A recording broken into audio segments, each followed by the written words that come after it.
Film के starting scene में हमें कुछ लोगों को एक बोट पर सवार हुए दिखाया जाता है। इसी बोट पर गोंग के साथ उसकी बेटी को भी दिखाया गया, जिसका आज बर्थडे था और गोंग अपनी बेटी को एक वॉकी टॉकी गिफ्ट के तौर पर देता है। उन दोनों के बातों के बीच ही बोट पर सफर कर रहे सभी लोगों को समुद्र में ढेर सारी डॉल्फिन्स दिखने लग जाती हैं, जिन्हें वो सभी को बहुत ही खुशी के साथ साथ बहुत ही हैरानी से भी देखे जा रहे थे। लेकिन वो यह नहीं जानते थे कि यहाँ पर ये डॉल्फिन्स खेल नहीं रही, बल्कि एक बहुत ही बड़ा जायंट मॉन्स्टर से बचकर अपनी जान बचाते हुए भाग रही थी। लेकिन कुछ ही टाइम के अंदर ही वही बड़े से मॉन्स्टर ने उस बोट पर भी अटैक कर दिया था। किसी ने भी अभी तक उस मॉन्स्टर को नहीं देख पाए थे, लेकिन बोट का हालत बिगड़ने लग गई थी, पलटने लग गई। सभी लोग एक एक करके पानी में गिर गए थे। दोबारा से हमें गोंग नाम के आदमी को दिखाया जाता है, जो कि अभी अभी होश में आया हुआ था। होश आते ही वो अपने आसपास जब देखा तो वहाँ पर बहुत सारे लोग बेहोशी में थे और मुसीबत से झुलस रहे थे। गोंग के लिए सबसे ज्यादा परेशानी की बात तो यह बन गई थी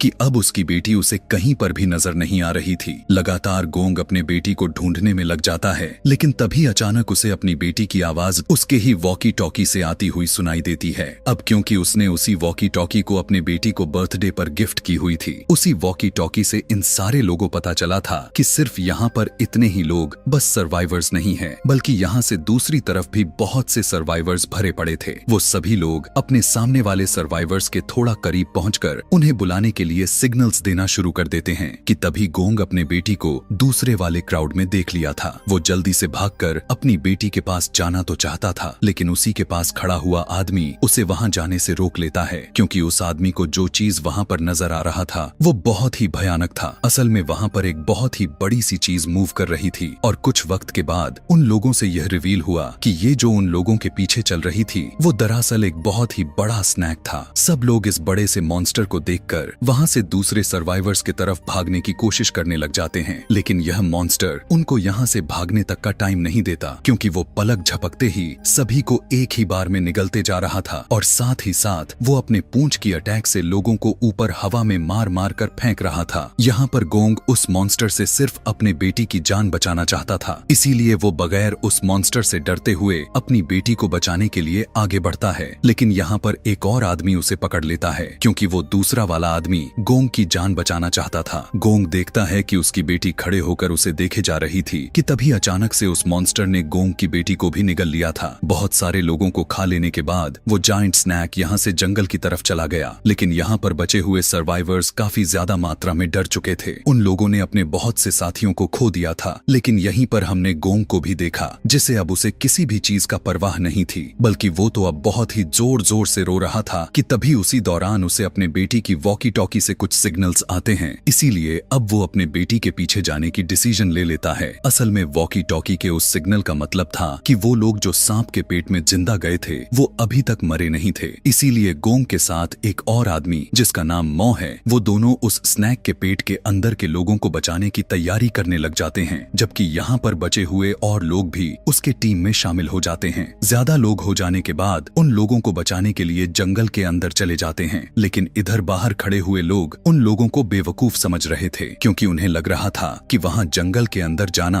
अपने मौत को दावत देने के बराबर है। लेकिन यहाँ पर भी उनकी जान कहाँ सेफ रहने वाली थी। यही सब बात करते वक्त अचानक से एक और मॉन्स्टर, जो कि अजीब सा था, वो इन पर अटैक कर दिया था। वो अजीबो गरीब तरह का क्रिएचर तो नहीं दिखाया गया, लेकिन उसके रेड कलर के टंग को दिखाया गया, जो कि जंगल के बाहर खड़े सभी को निगलना शुरू कर दी थी और सारे लोग अब अपनी जान बचाकर इधर उधर भागने लग गए थे। जबकि उसी दौरान दूसरी तरफ हम उस जायंट स्नैक को देख पाते हैं, जो कि अपने नेस्ट में वापस आ चुका था और वहां पर आते ही वो बड़ा सा स्नैक अपने पेट के अंदर से सारे लोगों को अपने नेस्ट में फेंक देता है। ऐसा कर लेने के बाद वो और भी फूड इकट्ठा करने के लिए वहां से चला गया, जबकि यहाँ पर हम लोगों को देख रहे थे जिनमें से बहुत से लोग इतना कुछ होने के बाद भी जीवित बच गए थे। उन्हीं सर्वाइवर्स में से गोंग की बेटी भी थी। वहीं पर शिप का कैप्टन जो बच गया था वो यहाँ से निकलने के बारे में सोच रहा था, लेकिन बदकिस्मती से उनका यहाँ से निकल पाना ना के बराबर था। इतना ही नहीं, बल्कि सबसे बुरा तो यह था कि यहाँ पर उसी स्नैक के बहुत ही बड़े बड़े एग्स भी मौजूद थे। कैप्टन उस एग्स को हाथ लगाकर चेक करना चाहता था, लेकिन गोंग की बेटी उसे ऐसा करने से मना कर देती है क्योंकि वो एग किसी भी वक्त टूट सकता था और उसमें से एक मॉन्स्टर यानी एक स्नैक निकल सकता था। यहाँ पर सभी लोग काफी डर चुके थे क्योंकि उन्हें लग रहा था कि वो मारे जाने वाले हैं। लेकिन तभी यहाँ पर एक बेवकूफ बिजनेसमैन जमीन से पत्थर को उठाकर उसे तोड़ देता है क्योंकि उसे लग रहा था कि अगर हम एग को पहले ही तोड़ देते हैं तो उसके अंदर के स्नैक के बच्चे बाहर आने से पहले ही मर जाएंगे। लेकिन यहाँ पर तो उसने अपने साथ साथ सभी को खतरे में डाल दिया था क्योंकि अब उस एग के अंदर से एक बेबी स्नैक बाहर आ रहा था। उस स्नैक को देखते ही सभी लोग भागकर साइड वाले केव के पीछे छुप जाते हैं, जबकि बेबी स्नैक उन लोगों को खाने के लिए उनके पीछे था। लेकिन इससे पहले कि वो लोगों को खा पाता, वहाँ पर एक औरत को जमीन पर पड़ा हुआ देखता है जो कि पैरालाइज्ड हो चुकी थी और वो हेल्प के लिए चिल्लाए जा रही थी। लेकिन यहाँ उसकी मदद के लिए कोई भी आने वाला नहीं था, जबकि वो स्नैक बाकी सभी लोगों को छोड़कर उस औरत को खा जाता है, जिससे बाकी सर्वाइवर्स यहाँ पर बच गए थे। और इसके बाद अब हमें जंगल के अंदर का सीन दिखाया गया जहाँ पर वो ग्रुप जो कि जंगल के अंदर से लोगों को स्नैक से बचाने के लिए आ रहा था, उसे हम भागता हुआ देख रहे थे। वो सभी लोग स्नैक के छोड़े हुए निशान को फॉलो किए जा रहे थे, लेकिन काफी घंटे गुजर जाने के बावजूद वो स्नैक को नहीं ढूंढ पाए थे और ना ही उस स्नैक के नेस्ट ढूंढ पाए थे। इसीलिए वो जंगल में कुछ देर रुककर रेस्ट करने का डिसाइड करते हैं कि तभी गोंग का फ्रेंड मो वहाँ पर एक ट्री को काटता है। उस ट्री को काटते ही उसमें से ब्लैक कलर का लिक्विड निकलना शुरू हो जाता है, जिसके बाद हम यहाँ पर एक ओल्ड मैन को सिगरेट जलाते हुए देखते हैं, लेकिन गलती से उसके हाथ से मैच स्टिक उस लिक्विड पर गिर जाता है। ऐसा होते ही वहाँ पर आग भड़क गया था और सभी लोगों को यहाँ पर रियलाइज हो गया था कि यह लिक्विड बहुत ही ज्यादा स्ट्रॉन्ग है। और यहीं पर अब गोंग को भी कुछ अजीब होना शुरू हो गया था। अचानक से उसे बहुत ही ज्यादा सर दर्द होने लग गया था। उसे ऐसा लग रहा था कि उसके सारे साथी उसके ऊपर हंस रहे हैं। उसके पीछे एक बहुत बड़ा स्नैक है, यहाँ तक कि उसे यहाँ पर उसकी बेटी की भी आवाज आने लग गई थी जो कि उसे यह कह रही थी कि डैड आप मुझे बचा नहीं पाए। और अब अचानक वो बड़ा सा स्नैक उसके सामने आकर उसे अपने जाल में फंसा लेता है, जबकि यहाँ पर गोंग उससे बचने की कोशिश कर रहा था और अचानक उसके मुंह पर कोई पानी गिराता है। यहाँ पर हमें यह पता चलता है कि असल में यह सब कुछ गोंग के साथ नहीं हो रहा था, बल्कि यह सब कुछ उस स्मेल का असर था जो कि उस ब्लैक लिक्विड के जलने पर आ रही थी। उसके उठने के साथ ही गोंग नोटिस करता है ट्री के टेंटिकल्स लोगों को अपनी तरफ खींच रही हैं और लोगों को मारने की कोशिश कर रही हैं, जिसका मतलब यह था कि वो ट्री कोई आम ट्री नहीं था, बल्कि वो एक बहुत ही खतरनाक ट्री था। वो लोग यहाँ पर काफी कोशिश के बाद उन्हें बचा तो लेते हैं, सिवाय एक आदमी के जिसके अंदर ट्री अपने टेंटिकल्स को स्टैब कर चुका था, जिसकी वजह से वो मारा गया था। जबकि इधर ये लोग यह देखकर शॉक में आ चुके थे कि वो ट्री अपने टेंटिकल्स को उन लोगों की तरफ बढ़ा रहा था ताकि उन्हें मार सके। अब वो लोग उस ट्री से बचकर वहाँ से भाग जाते हैं, जबकि दूसरी तरफ अब हमें स्नैक के नेस्ट का सीन दिखाया जा रहा था जहाँ पर उस बिजनेसमैन ने उस बेबी स्नैक को जान से मार दिया था। स्नैक को मारने के बाद बिजनेसमैन पागल सा हो गया था, सबसे लड़ने लग गया था और सभी को ब्लेम कर रहा था कि यहाँ जो सब कुछ हो रहा है वो उन सब की वजह से ही हुए जा रहा है। लेकिन फिर यहाँ पर एक लड़की जिसका नाम सुशी है, वो उसको कंट्रोल करती है और बताने लग गई कि हम यहाँ पर अब बहुत ही मुश्किल में हैं। अगर हम यहाँ से निकलना चाहते हैं तो हमें टीम वर्क करना होगा, वरना हम उस स्नैक का निवाला बन जाएंगे। इस तरह हमें आपस में लड़ने से कुछ नहीं होने वाला। यहाँ पर उन्हें बचाने वाले यानी गोंग और उसके साथी अभी भी उन लोगों की तलाशी में लगे हुए थे, जबकि मौ ने गोंग के लिए बहुत से वेपन्स बनाए थे जो कि उन्हें मॉन्स्टर स्नैक से लड़ने में मदद करता। और यहीं पर अब हम गोंग के एक और साथी को देखते हैं जो कि पानी पीने के लिए वो एक रिवर की तरफ बढ़ रहा था, लेकिन तभी अचानक एक उड़ती हुई क्रिएचर उस पर अटैक कर देती है। असल में यह एक मॉन्स्टर फिश थी जिसके बहुत ही बड़े बड़े दांतें थे और ये फिशेस पानी के बाहर हवा में भी फ्लाई कर सकती थी, इसीलिए इन्हें फ्लाई फिशेस कहा जाता है। वो फिश दोबारा से उस पर अटैक तो करती है, लेकिन वो बहुत ही मुश्किल से उससे बचते हुए उसे अपने हाथ में कैच कर लेता है और उसे दोबारा वो रिवर में फेंक कर वहां से भाग जाता है। यहाँ पर वो शख्स अब पूरी तरह से जान चुका था कि यहाँ पर सिर्फ एक ही फ्लाई फिश नहीं है, क्योंकि जितना वहाँ पर शोर था उसके अकॉर्डिंग यहाँ पर बहुत यानी हजारों के तादाद में फिशेस थी। वो लड़का जल्दी से जंगल के अंदर भागता है ताकि वो अपने साथियों को इन फिशेस के बारे में जानकारी दे सके, लेकिन वो फिशेस भी उनका पीछा करती हैं और इन फिशेस के अटैक से बचने के लिए वहाँ पर मौजूद सभी लोगों को वहाँ से भागना पड़ा था। लेकिन वो कितने भी तेजी से क्यों ना भाग लें, वो फिशेस उनसे भी ज्यादा तेज थी, इसीलिए वो भागने की जगह लड़ने का डिसाइड करते हैं और अपने हाथ में पकड़े हुए वेपन से अपने सामने आने वाली फिशेज को मारते हैं। अब क्योंकि इतने सारे फिशेज को नहीं मार सकते थे क्योंकि वो बहुत ही ज्यादा थी, इसीलिए वो लोग पेड़ के पीछे छुप जाते हैं, जबकि मॉ उन फिशेज से लड़े जा रहा था ताकि उनके ग्रुप के बाकी लोग वहां से भाग सकें। और इसी कोशिश में वो अपना खुद ही नुकसान करवा लिया था। एक फ्लाई फिश ने उसके हैंड पर बाइट कर लिया था और अब यहाँ पर गोंग को फील हुआ था कि यह फिशेज सिर्फ फॉग के साथ साथ ही ट्रैवल कर रही थी, इसीलिए वो जंगल में ऐसे जगह पर जाते हैं जहाँ पर फॉग नहीं थी।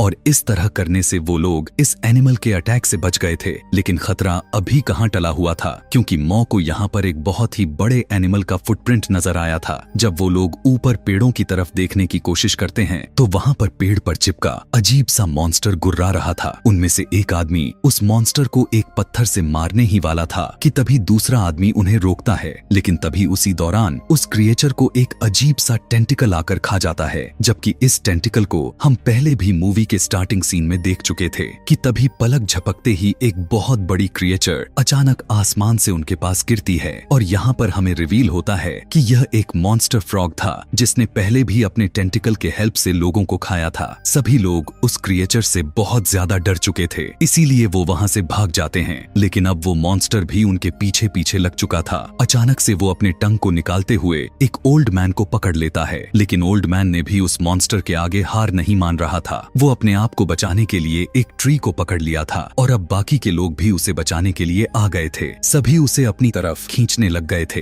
लेकिन यह सब काफी नहीं था क्योंकि वो मॉन्स्टर बहुत ज्यादा ही पावरफुल था। इसीलिए अब वहाँ पर एक आदमी उसके टंग को काटने का सोचता है और जैसे ही वो अपने नाइफ से उसके टंग पर मारता है तो उसके टंग से कुछ ऐसा लिक्विड निकला जिसे उस आदमी का फेस पूरी तरह से जल गया था। और अब यहाँ पर मॉ, जो कि काफी आगे तक चला गया था, वो अपना बनाया हुआ वेपन लेकर वापस आ जाता है और उस वेपन से उस मॉन्स्टर फ्रॉग के आंखों में स्टैब कर देता है, जिसे अब उसे बहुत ही ज्यादा पेन होने लग गया था। इसी दर्द की वजह से वो ओल्ड मैन को भी छोड़ चुका था और अब उन सभी लोगों को वहाँ से भागने का मौका भी मिल गया था, जो बिना पीछे देखे सभी वहाँ से भागने लग जाते हैं। लेकिन अब मॉन्स्टर फ्रॉग भी काफी गुस्से में आ चुका था, इसीलिए वो उनका पीछा नहीं छोड़ता और वो जोर से जंप करता है। उसकी इतनी छोटी से जंप ने इतना दूरी तय कर लिया था जितना इन लोगों ने काफी देर भाग कर किया हुआ था। और उससे पहले कि अब वो लोगों को खा जाता, यहाँ पर एक बहुत ही बड़ा स्नैक उसे हवा में ही खा लेता है। यहाँ पर सभी लोग यह नजारा डरते हुए देख रहे थे, जो कि काफी खौफनाक था कि वो बहुत ही बड़ा स्नैक उस बड़े फ्रॉग मॉन्स्टर को खा रहा था कि तभी उसी खाने के दौरान उस स्नैक का ध्यान उन आदमियों की तरफ चला गया। जैसे जैसे वो लोग आगे भाग रहे थे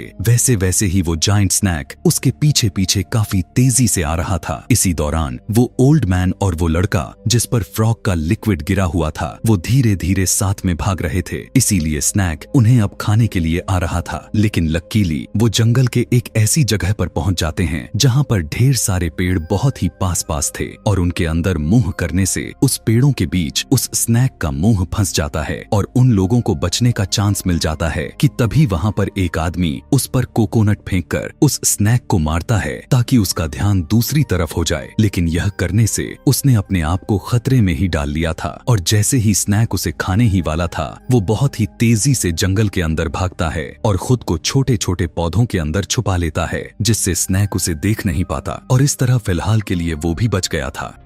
इसके बाद अब मॉन्स्टर स्नैक वापस पीछे की तरफ मुड़ा था जहां पर वो ओल्ड मैन और वो दूसरा लड़का था। ओल्ड मैन तो यहाँ से बचकर दूसरी तरफ भाग गया था, लेकिन उस आदमी को यह पता नहीं चला था कि स्नैक उसका ही पीछा कर रहा है और जैसे ही वो पीछे मुंह करता है तो स्नैक को देखकर वो बहुत ही ज्यादा डर गया था। वो इतना डर गया कि उसके कुल कर्म ही हो जाते हैं। डरते हुए वो उस स्नैक से माफी मांगने लग गया। वो उससे रिक्वेस्ट कर रहा था कि प्लीज मुझे छोड़ दो, लेकिन अनफॉर्चुनेटली वो जायंट उसकी किसी बात का मतलब नहीं समझ पाता और वो उसे खा जाता है। जबकि बाकी के सभी लोग उस स्नैक से बचने के लिए एक रिवर में जंप कर देते हैं और पानी में छुप जाते हैं, जिस वजह से स्नैक उन्हें वहीं पर छोड़कर अपने केव की तरफ बढ़ जाता है। जहां केव के अंदर लोगों को जैसे ही जमीन के ऊपर वाइब्रेशन फील हुआ तो वो फौरन से मरने का ड्रामा शुरू कर देते हैं ताकि स्नैक उन्हें मरा हुआ समझे और वो उन्हें कुछ ना कह पाए। यहाँ पर आकर उस बड़े से स्नैक ने उस आदमी को फेंका था जो गोंग का ही साथी था, लेकिन जब उसने वहीं पर यह देखा कि उसकी बेबी को किसी ने मार दिया है तो वो अब बहुत ही ज्यादा गुस्से में आ चुका था। और जैसे ही वो गुस्से में यहाँ से जाता है तो सब लोग यहाँ से बाहर निकलने का प्लान बनाने लग जाते हैं। जब सभी लोग यहाँ से बाहर निकलने की जैसे ही प्लान कर रहे थे तो तभी जायंट मॉन्स्टर स्नैक के बाकी एग्स भी टूटने लग गए थे और गोंग के बेटी को उन्होंने वहीं पर छोड़ दिया था, जिसे अब कोई रास्ता नहीं मिला हुआ था सिवाय इसके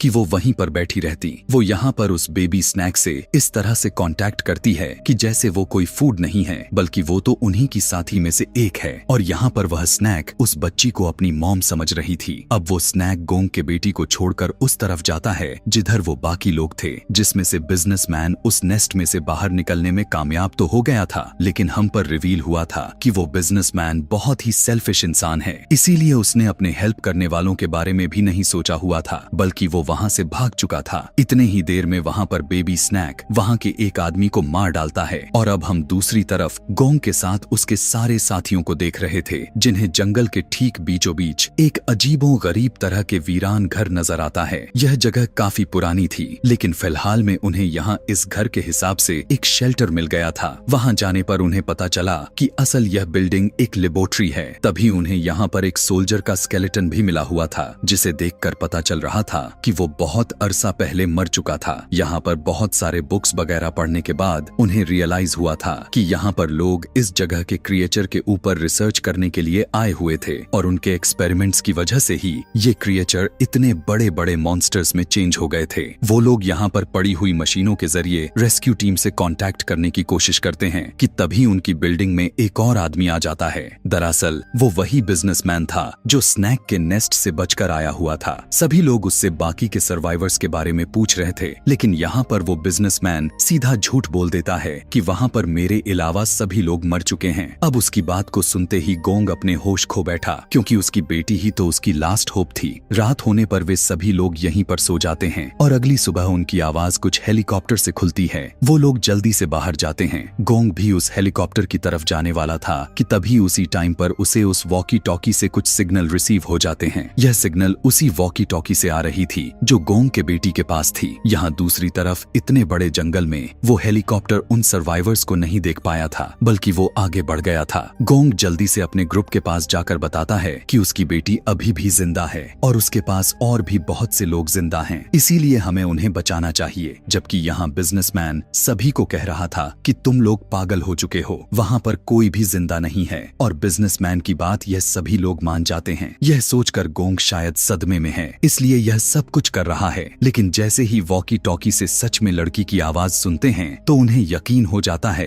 कि वहाँ पर बहुत से लोग जिंदा हैं। उनकी आवाज सुनते ही वो बिजनेसमैन वहाँ से भाग चुका था और अब उसे पकड़ने के लिए वो ओल्ड मैन भी उसके पीछे भागा था, जबकि बाकी के लोग उस जायंट स्नैक के नेस्ट को ढूंढ रहे थे। उधर केव में गोंग के बेटी के साथ साथ वही लड़की थी जिसका नाम सुशी था, और वहीं पर बहुत सारे बेबी स्नैक्स भी एक तोड़ते हुए बाहर निकल चुके थे। जबकि यहाँ पर उस बिजनेसमैन को दोबारा से वो हेलीकॉप्टर नजर आ चुका था और उसने उस हेलीकॉप्टर को अपने तक अट्रैक्ट भी कर लिया था। पर इससे पहले कि वो हेलीकॉप्टर में बैठ पाता, वो बहुत बड़ा सा स्नैक हेलीकॉप्टर को हवा में ही खा जाता है। और अब यहाँ पर ओल्ड मैन ने भी उस बिजनेसमैन को पकड़ लिया था जो सीधा उसे जान से मार देता है।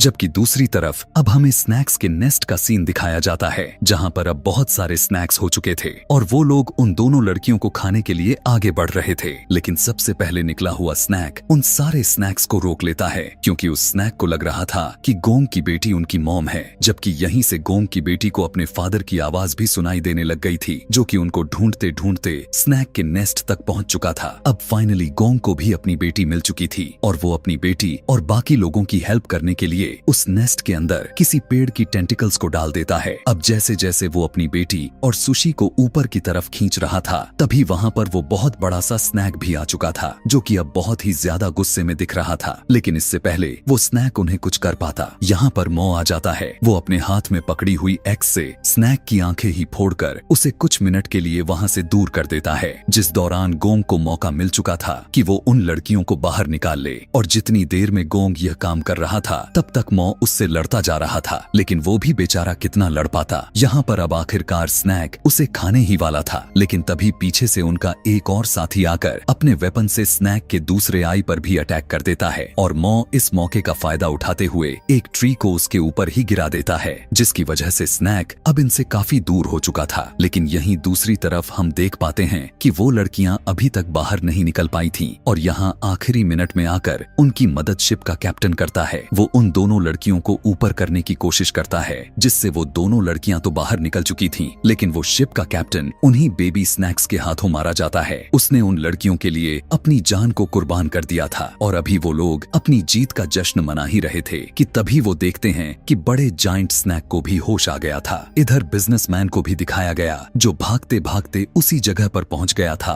जहां से वो स्टार्ट किया था। अब जिस आदमी को उसने मारा था वो उसी के बॉडी से टक्कर लगकर नीचे नेस्ट में दोबारा से गिर जाता है, जो कि उसे देखते ही सारे के सारे बेबी स्नैक उस पर टूट पड़े और उसे तोड़ मरोड़ कर खा चुके थे। यहीं पर अब हम बाकी सभी लोगों को देख रहे थे जो कि उस स्नैक से बचकर भाग रहे थे, लेकिन यहाँ पर मौ सभी से कहने लग गया कि हम ज्यादा देर तक उस स्नैक से बचकर नहीं भाग सकते, इसीलिए अब हमें उस स्नैक को खत्म करना होगा। अभी वो इतना कहा ही था कि तभी वो बड़ा जायंट स्नैक यहाँ पर आ चुका था। वो सभी लोगों को भेज देता है और खुद उस स्नैक से लड़ने लग जाता है। स्नैक जैसे ही मुड़ता है वो उसके नीचे से गुजरते हुए उसकी पूरी बॉडी पर कट लगा देता है, लेकिन उसकी इस अटैक से कुछ फर्क नहीं पड़ा था, बल्कि वो मौ को ही जान से मारने वाला था और मौ को यहाँ पर बचाने के लिए उसका दूसरा साथी भी आ चुका था। और अब वो दोनों जानबूझकर दोबारा से जंगल के अंदर जाते हैं ताकि बाकी के सर्वाइवर्स वहां से भाग सके और वो स्नैक को डाइवर्ट कर दें। वो दोनों स्नैक को उस जगह पर लेकर आ चुके थे जिसके अंदर से फ्लेमेबल लिक्विड निकल रहा था। यहाँ पर स्नैक भी मौ के साथी को महसूस कर चुका था, लेकिन उसको खाने से पहले ही स्नैक को अंदाजा हो गया था कि उन्होंने उसके लिए एक ट्रैप बनाया हुआ है। जबकि इधर हम गोंग को देख पा रहे थे जो वो अपने बेटी को वहां से भागने को कहकर खुद उनकी मदद करने के लिए जाता है और यहीं पर मौ भी ने